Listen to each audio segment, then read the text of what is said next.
Selamat Hari. Oh, hi guys! So today, let's make some vegan satay. Now it's so simple because it requires 4 steps. Let's get started.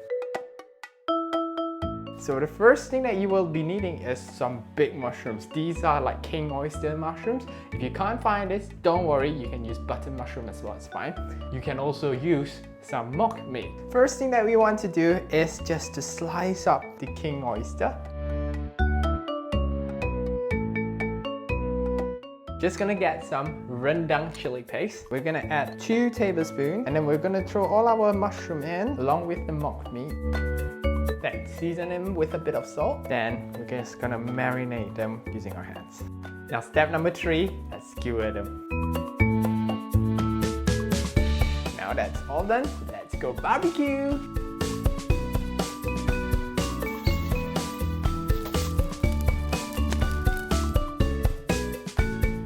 Let's try this now. Dip it in.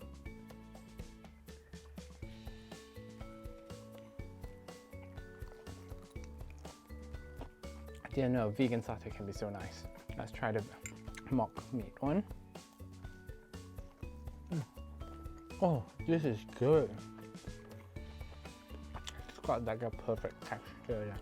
So there you have it. This is our vegan satay. Make sure to share this video, and if you've got any questions or suggestions, just leave them in the comments down below, and I'll see you next time. Ta-ra!